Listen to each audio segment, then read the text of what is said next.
Gleg, é muito detalhe, Gleg, muito detalhe. Guarani 1, Ituano 3, o Bugre perde a invencibilidade e a chance também de ficar na liderança, Gleg.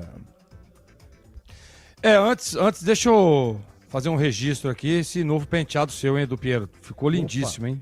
Parabéns. Muito obrigado, muito obrigado. Galera do, ó, eu fui obrigado a cortar. Fui intimado pela prefeitura. Tava dentro. Eu fui intimado a cortar. Tá. Não, mas olha, pra ficar o registro aqui, ficou sensacional. Muito obrigado, ficou muito bom. Muito agradecido. Bom, Edu, primeiro tempo, né, o Guarani começou bem o jogo, a gente via as ações, né, a gente via um time organizado, toma os 2 gols ali em 2 falhas, e eu assim, não dá pra dizer que foi falha do Kaique França o primeiro gol, mas ele tava junto ali no lance, né? Ele participa, ele sai, ele fica no meio do caminho, né, e aí tem o Maurício Antônio, não vai pra uma disputa, acaba perdendo, toma o gol. No segundo gol, falha do Kaique França, né? Porque aí é uma bola que ele tem que sair, e sai de soco, e sai atropelando todo mundo, tá chovendo, né? Tá pesado o campo, então é jogo de contato. E o Kaique é um cara experiente, né? Então, assim, errou nesse lance, a bola cai no pé de quem? Do Neto Berola, e aí, meu amigo, aí tem qualidade, jogador experiente também, botou a bola na rede. Depois o Guarani foi premiado, né? Porque caiu no colo do Guarani esse gol. Uma cabeçada do Natan, fraquinha, ela foi quicando. O Kaique, o Wesley, o goleiro do Ituano, né? Como você descreveu aí, com muita maestria, vai e acaba ficando com as penas na mão. A bola fraquinha, ela passou no meio das pernas do goleiro, pega na trave, ela nem chegou a bater no fundo do gol. Só entrou, só passou a linha e o Guarani faz 2-1.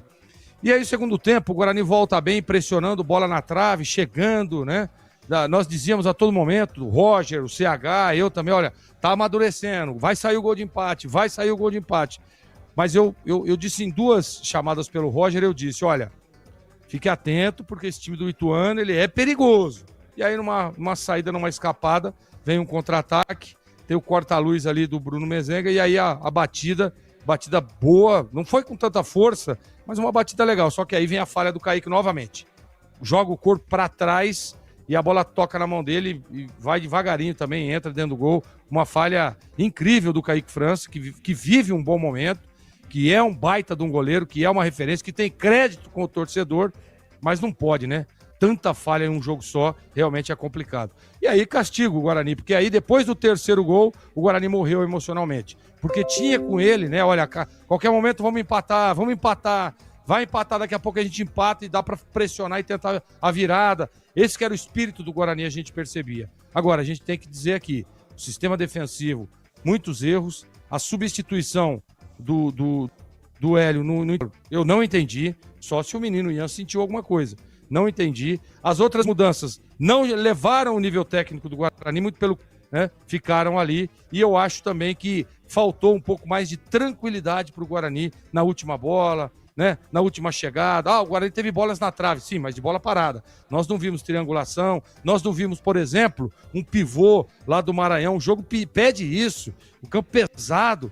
Dá no Maranhão, segura, deixa os caras aproximarem. Tem 2 homens abertos, tem a chegada do Diego Torres, tem a chegada dos homens de meio, né? O Natan, ele gosta de sair também. Não houve isso, não aconteceu. E realmente o Guarani foi castigado. Numa derrota, e olha, Edu, depois daquele resultado lá contra o Maringá, eu imaginava um Guarani diferente, não só na performance, mas também no resultado. Edu Piero.